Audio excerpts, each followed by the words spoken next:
This is the Content Strategy Insights podcast, episode number 148. Left to our own devices, we humans routinely make a lot of what behavioral economists would label irrational decisions. Our job as content designers is to help users make good decisions. Vidhika Bansal spans the worlds of behavioral science and experience design. Her unique perspective helps her cultivate in her content design and UX research teams the kind of thinking that bridges the gaps between messy human thinking and helpful digital experiences. Welcome to the Content Strategy Insights podcast, where accomplished content strategy experts share their wisdom with our friends in the content community.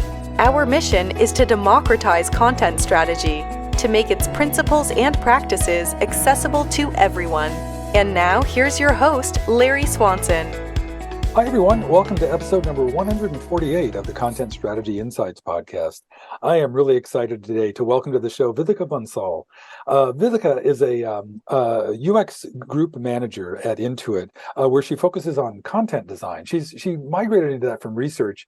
Vidhika, welcome to the show, and tell the folks a little bit more about your work there at Intuit. Yeah, sure. Thank you so much, Larry. Excited to be here and excited to be recording this. So at Intuit, like Larry said, I used to lead a research team, and last year transitioned to leading a content design team. So I kind of consider myself fairly multidisciplinary and, try to dabble still in research, bring a behavioral science lens to things, sometimes focus on interaction design too. And right now I work on QuickBooks. And so my team we all get to kind of focus on businesses that are in that mid-market space and trying to help them navigate our product better. I bet we have some QuickBooks users among us, the consultants and the freelancers. But you just mentioned both that you're multidisciplinary, and one of the things you bring to this practice that we all have is this multidisciplinary lens on the social sciences, like specifically on the behavioral sciences, and kind of applying that in our work. Can you talk a little bit just about what's the span of behavioral science that you draw on in your work? Because I think you think first of psychology, but I think you've talked in the past about there's more to it than that. Yeah, I think psychology, specifically like cognitive science, social psychology, I think those are sort of the areas that I lean pretty heavily on and am most interested in and have kind of nerded out about over the course of my career and even before that. So I think those are kind of a lot of it, the focus. But I think there's other fields that come into play, for instance, like anthropology, sociology, any field that helps observe and understand how humans behave, both individually and in relation to each other. I think all of those I think it's really important to take our information and our cues from the various fields, because what we find is I think there's a ton of overlap, and it's really nice to be able to triangulate those insights, to guide our work and our lives. That's it. I hadn't thought about it that way, but I think that's right. You come from a variety of perspectives. You have a better odds of getting at the actual truth of the situation that you're dealing with. Hey, and to that point, one of the things that a lot of people in content design, in the design world and the tech world in general right now are dealing with is anxiety. And that's one of the things you talked about. I think we first connected when you did your talk at Button last fall, and you talked about anxiety from a couple different angles. And like I said, just with the current, we're recording this in spring of 2023, when it's kind of rough times out there in the job market and the design world in general. But kind of taking off on the idea of anxiety, kind of coping mechanisms, and two, how it's applied in design practice. Yeah, so I think that, we're definitely in kind of a tough spot right now in the tech space. And like you said, Larry, there's a lot of anxiety, a lot of fear. I think there's the sense of almost operating in survival mode because there's tons of uncertainty. We don't really know what's happening next. So I think that manifests obviously in our personal lives, but I think in product, and I talked about this, last fall, is I think there's ways that we as designers, as content people, as researchers, whatever like craft expertise you're bringing to the space, if you are touching a product that is going to be used by other people, I think there's a huge opportunity to try and reduce the anxiety that is in those product flows for your users. and instead trying to increase their confidence. So I always like to preach around like increase user confidence over just conversion, right? Because I think that there is this, we're all pretty used to seeing it where it's like, oh, hurry, only 7 spots left, or you have 5 minutes to make this, to complete this transaction. And there's a lot of like false scarcity and this sense that like everything has to be done now and urgently and in products. And while that, sometimes it is going to make someone click the thing faster, buy the thing more immediately, I don't think it always makes for good decisions. And I think that if you can instead try to infuse more of, have a more abundance mindset about your product, and like if you feel like your product is actually bringing value and you're able to prioritize making the user feel confident about how they use it, about whether or not they should make a decision about a certain SKU or whatever it is that you're trying to get them to do, I think users actually feel more like they feel better about the decisions that they made. And those decisions tend to be more sustainable. Like they're less likely to have buyer's remorse. They're less likely to feel like they were deceived or shamed or guilted or tricked into doing something. So I would love to personally see more of that, because I think we have so much privilege and power, in the roles that we hold. And part of that is in affecting how people are feeling. And when people are already feeling this base layer of anxiety, why add to that, right? In the solutions that we build. Right. No, and as you're talking, I'm thinking about like at least maybe it's just the circles I'm running in these days, but there's so much more increased focus on like kind of trying to get to genuine human-centered design. And a big part of that is customer journeys.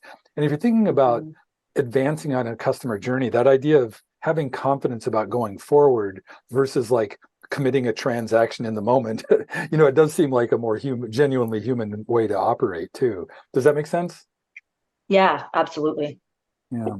One thing about this, that's a fairly, I guess, kind of straightforward way of thinking, like some of the interesting things about human behavior. Because the thing I love about all this is that humans are such interesting creatures, that we're kind of predictable, kind of unpredictable. But one of the other things I've heard you talk about that's kind of in that family is you call it the say do thing, like this sort of it's not so much not like an integrity thing, but like we're prone to say one thing and maybe not do exactly that. Can you talk a little bit about that dynamic and some of the examples of it you've encountered? Yeah, absolutely. I think it's one of the things that researchers especially struggle with a lot, because sometimes someone might say something when you speak to them in an interview, and then their behavior in actuality may not map up. So yeah, the Sedu Gap, I think, is a huge thing. One of my favorite examples of that was fairly recent, actually. It was the same time, around the time that I met you in person, Larry, recently in Amsterdam. But I was attending a conference, and after the conference, at the end of the day, several of us had been hanging out and we were having a great time. And I got really hungry, and so wanted to go get food immediately. So we ended up it was me and a group of, I want to say about six or 7 people.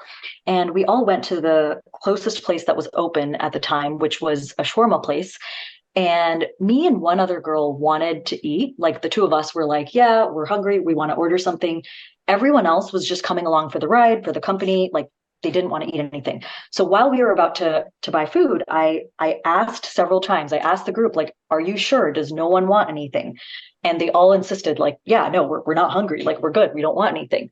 And so when I started to make the purchase, I ordered, I told her, I was like, I'm going to order more just in case, because I would not be surprised if they actually will want to eat once they see us eating.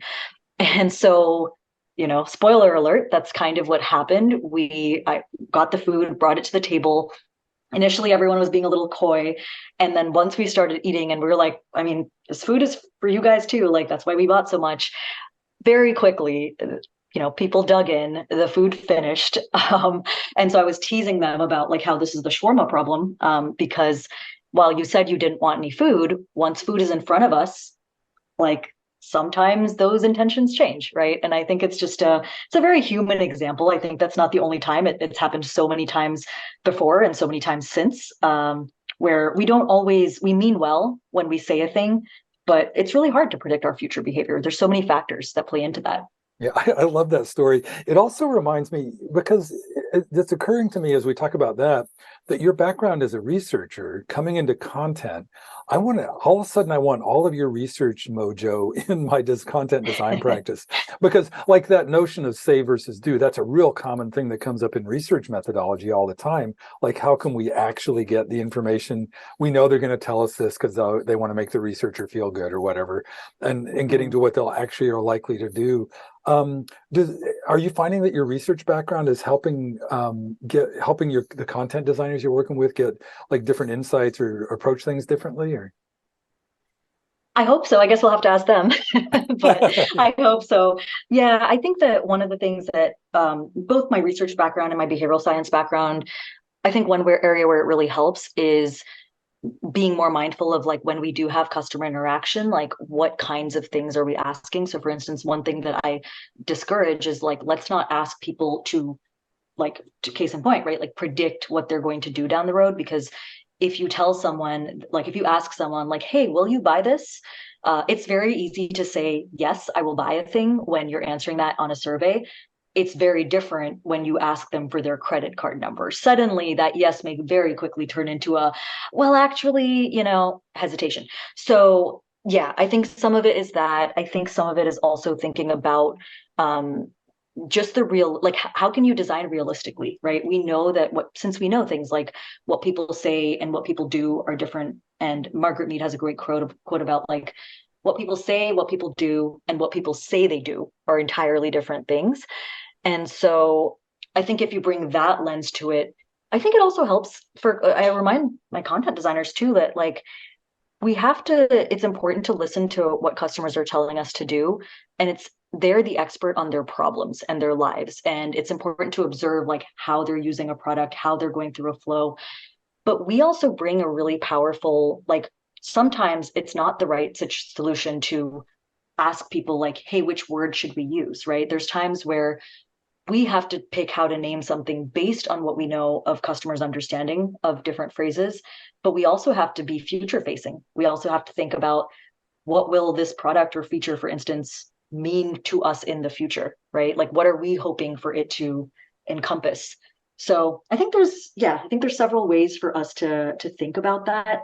And largely I'm constantly reminding people of just like, I think there's a couple of kind of basic tenets about human behavior that we can lean on.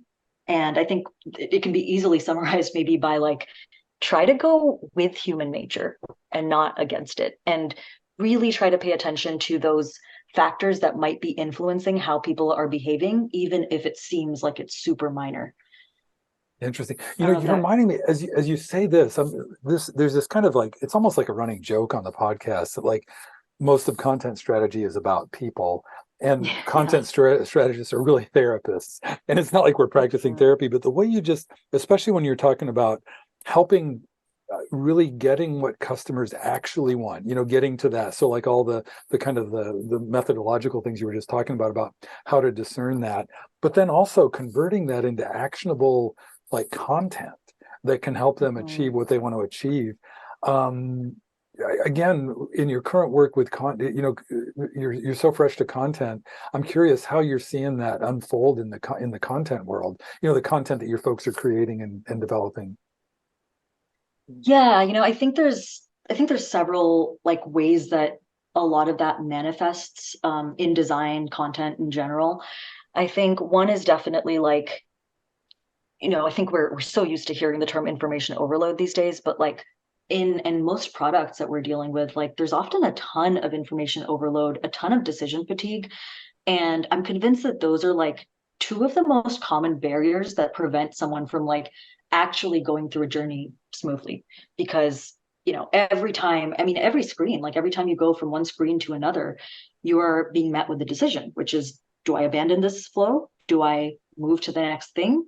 Do I leave, right? Like, do I go backwards? And so I think that as content designers, we have a lot of power in like what behavioral scientists refer to as choice architecture, right? Like we have a lot of power in terms of how we frame up choices, how many choices that we serve up to people, how much we differentiate those choices. Like, are they distinct enough that people can actually make an informed decision about whether to do this or whether to do that? Whether, how are we talking about those things? Like, are we using plain language? Are we making sure that we're mirroring the terms and mental models that the people using our product have, versus leaning too much on our own internal jargon, which it's totally natural to get mired in, but it's not something that we want. We don't want to shift the org chart, right? We don't want that to be reflected in the product if we can avoid it.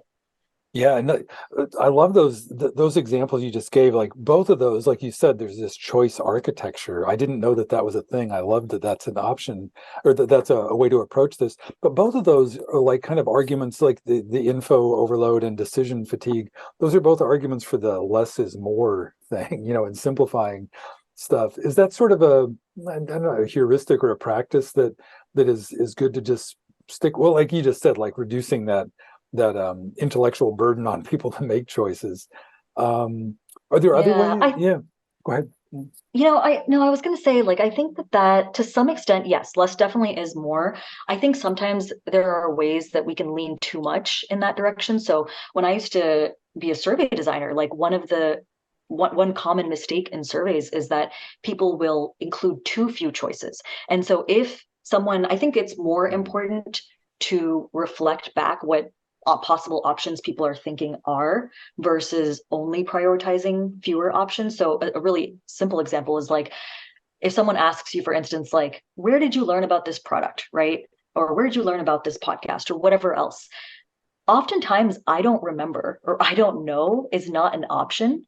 But I think it should be, because especially if you are requiring a question like that, and if someone truly doesn't remember, at that point, they're just picking something, right? Arbitrarily. They're eeny, meeny, miny, mowing it. And if it's required, they have no choice. And you might be basing that, like, you might be taking that data point into consideration as part of your data set, most likely, because you won't know that person didn't know what they were just picking randomly, right? And then your data set is essentially, you could say, contaminated or not accurate.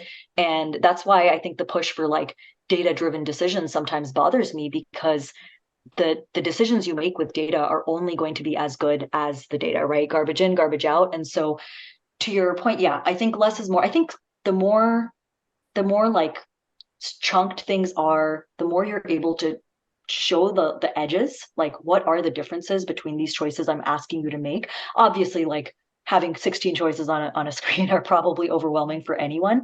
But if you have to pick between 3 choices that are hard, like unclear, and maybe may not reflect all the choices in someone's head, versus 5, I would go with the 5 if it truly does capture most people's mindsets. Yeah, and as you're saying that, I'm realizing, like, I just am ashamed of all the horrible surveys I've designed now, because I probably infected them with like horrible data. But it's interesting. I would, something I'm thinking about now too is, like, we were talking before we went on about the kind of the other side of this equation, because right now we're kind of in the weeds a little bit, which I love, about methodologies, about how to elicit the right info and serve people the right way. But I think at a higher level, we were talking before about this notion of behavioral science thinking, like as a framework for this whole thing. Is that a more useful, the whole point of this podcast is to help people do their jobs better, to get the principles and practices in place. And it seems like that thinking level, that might be one of the best lessons we can get from you today. Can you talk a little bit about that? Yeah, absolutely. Like, the way I think about it, behavioral science is not a method, right? It's not something that you just come in and sprinkle some behavioral science on the thing and it's all of a sudden better. I think behavioral science is a lens. It's a lens through which to approach your work, people around you, the world. It's a way to apply psychology that can help you. So I think I mentioned this earlier, but I think one of the big things is, like, be realistic, right? Design for real life, design for human nature, design with it, not against it. Take that into account. Don't just look at the happy paths, look at the crappy paths too, look at the edge cases, so to speak. Look at the things that aren't, make sure that your designs are reflecting reality, right? And then I think that there's a couple of, like, things that are always going to be true, at least so far, for humans. And one of the three that come to mind that I think, again, these are not exhaustive, they don't cover every single scenario, but I think they should hopefully help a little bit, is that if you want to think more like a behavioral scientist, you have to remember that people have limited attention, right? That's just a function of how our brains work. We cannot attend to everything at once. So designing with that principle in mind, I think, can be really powerful. Secondly, we tend to take the path of least resistance, right? That's a very nice way of saying, like, we can be lazy, and that's not a bad thing because we're conserving energy. We're trying not to focus on things that aren't important. So we are going to take the path of least resistance. Things are going to fall through the cracks, and it's important that we design with that in mind. And I think that's one of the big arguments for setting good defaults in design. If there's one thing I can super encourage, it's like, be really thoughtful about what are the defaults in the defaults in our society are obviously at a grander level super important, and at a more micro level, like in your product, what defaults are you setting? Because most of the time people are not going to change those. And when we know that from various studies about what everything from like people saving for retirement to organ donation and on the list goes. And then I think the third bucket that's also so important is that we're social beings. We want to be liked, we want to belong. And many of our decisions are kind of downstream of that or in service of that, right? So like that's where social proof comes in. That's where social desirability comes in. Like people will do and say things that they think are going to make them fit in better. And so finding ways to remember that people are not acting in what you can say completely rational ways. People are aligning to these natural human tendencies. Yeah, and some of those tendencies, like you just use the word rational, like there's the whole new field of behavioral economics and the Dan Ariely's what was the first book, the popular book on it was called Predictably Irrational. Yep. Yeah, and so we're getting into that territory as well, and that's sort of like the happy path versus the crappy path too. Like you think, oh, they're just rational people, they'll figure it out. It's like, oh no, they're completely irrational. Yeah. And these things are made to help us, right? These heuristics, we would go nuts if we had to analyze every single data point and potential possibility before we made a decision. We'd go completely, it would be really hard. And so I think that these heuristics are there to serve us. We just need to make sure we remember that that's how our brains work. Yeah, and like you said, that's not an exhaustive list, but I bet if you could internalize those three notions about limited attention span, conservation of energy, and the kind of social belongingness needs, that you'd probably be a better designer if you could think like that all the time. Yeah, that makes sense. Something else you said in there. Oh yeah, the limited attention span. I wanted to come back to that a little bit because that's like the flip side of that is like the thing that drives the internet and business these days is the notion of engagement. And like, given that limit, and you talked before about like, the scarcity, for example, or those anxiety-inducing techniques is one way to get their attention and get them to act. Are there, I guess, have you thought about like what's the kind of the kindest, most user-friendly, human-centered way to engage people? Given that they have limited attention spans? Yeah. I think part of it is, I think there's several ways to approach it. I think one is progressive disclosure. If we don't want to overwhelm people and we know that they have limited attention, providing people with like the right, which is, what content strategists think about all day long. Like, how do we provide people with the right information at the right time, in the right way, and, the right medium so that they can consume it and actually move forward with it in a way that helps them. So I think that's one way to do it. I think also, again, if you're prioritizing people's confidence, trying to make them feel good about their decisions instead of, again, shaming, guilting, scaring them into making those decisions. And I think giving people the space and grace to like think about a thing and, here's the information that you need, like almost like we'll be here if you want to buy this thing. I think that there's a lot of power. So I think this kind of comes back to giving people a sense of agency. I think it's helpful to give people guardrails because, again, too many choices, as we know, is not a good thing. The paradox of choice gets into that a bit. But providing guardrails, providing suggestions like, oh, this is maybe the most popular, or this is highly recommended for these reasons, and yet giving them the agency to choose. And I think that even goes for defaults, right? If you set defaults a certain way, and even if you're trying to be kind and ethical about them. So I think essentially this comes down to like acting in the user's best interest. But even if you're doing that, I think making it easy for people to change those defaults if they don't match the majority, or if they don't match the use case that you primarily have built for. I think those are some ways to be kind. And I think thinking also from like a service design lens and not hyper focusing on just one touch point and trying to work. I know this is very hard, because especially if you work at a big org, but trying to work in tandem with other people, because customers don't see, they don't care if it was your web team or you're this team or you're that team that worked on a thing. They're going to experience a service or product as all of its touch points. Right. That's my current focus in my content architecture practice is on omnichannel content. And there's an analogous thing there. Like, people don't care if they're looking at their tablet or their phone or their desktop or a kiosk. They just want consistent, reliable, accurate information, and that'll help them advance their journey. And I love the way you said that too, that combination. It's a balancing act that we're all doing all the time, but that notion of like, give them agency, they're in charge, it's their experience, but also provide some guardrails, and doing that in a thoughtful way that again, like you said, kind of promotes confidence in their journey. It sounds easy enough, but I bet in day-to-day practice there's probably some details that come along with it. Yeah, absolutely. And I think one of the things I think sometimes when we work on products, we forget what the other side feels like being in a product, right? And like actually having to navigate a lot of this stuff. And so I think I know we're often told like, you are not the user. And yes, that's true. Like, we all obviously need to make sure we're actually understanding the target audience's needs and things like that. But in terms of the one thing we have in common with our users, at least so far, is that we're humans. Right. And so if there's something that is incredibly overwhelming for us on the team, I don't think it's fair to assume that unless it's a very specialized field and like the user is, a neurosurgeon or working in some field that you just don't know much about. If it's overwhelming to you, it is probably overwhelming to other people too. So I think if it's not something you would want to be subjected to, trying to keep that in mind as well, and having that empathy for the people you're designing for, I think can go a really long way. Yeah, I love that. Just remembering that your colleagues right there can serve not as a full proxy but just a reminder that we're all humans in this thing together.